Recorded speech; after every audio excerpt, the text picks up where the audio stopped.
या आठवड्याच्या सुरुवातीलाच नागपूरमध्ये हिंसाचार उचलला आणि या हिंसाचाराला जबाबदार असलेल्यांची आता काही खैर नाहीये, कारण दंगलखोरांनी केलेल्या नुकसानीची त्यांच्याकडूनच भरपाई घेतली जाणार आहे। वेळ पडली तर दंगलखोरांच्या संपत्तीवरती टाच आणून त्याची विक्री केली जाईल। तसंच दंगलखोरांना जरब बसावी म्हणून बुलडोजर फिरवायला सुद्धा सरकार आता मागे पुढे पाहणार नाहीये। राज्याचे मुख्यमंत्री आणि गृहमंत्री देवेंद्र फडणवीसांनी हा थेट निर्वाणीचा इशारा दिलाय।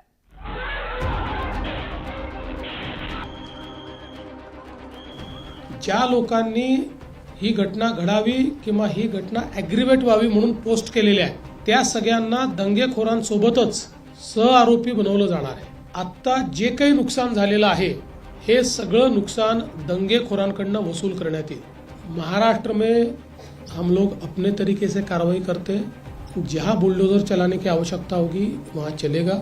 जो पार्टियां मालेगांव की इनको मदद कर रही है, इन्होंने वहां पर जो ऑफिस खोला है, जो आरोपी है, तो वो कनेक्शन तो बिल्कुल दिखाई पड़ रहा है।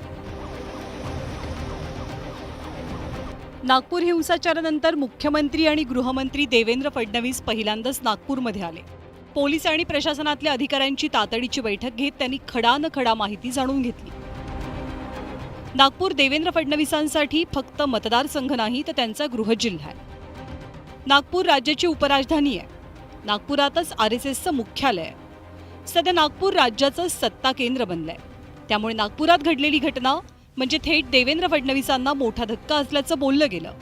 याच पार्श्वभूमीवर देवेंद्र फडणवीसांनी आजच्या दौऱ्यात दंगेखोरांवरच्या कारवाईचा ॲक्शन प्लॅन सांगितला। आता जे काही नुकसान झालेलं आहे हे सगळं नुकसान दंगेखोरांकडनं वसूल करण्यात येईल।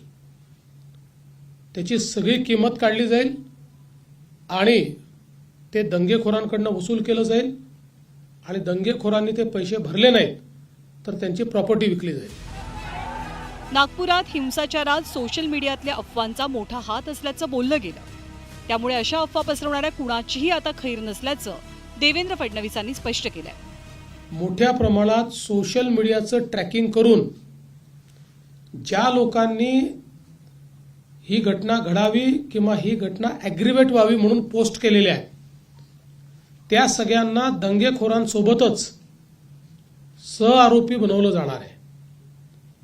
कारण त्यांनी सोशल मीडियाच्या माध्यमातून हा दंगा भडकवण्याकरता त्या ठिकाणी मदत केलेली आहे। त्यामुळे त्यांच्यावरही कारवाई केली जाणार आहे।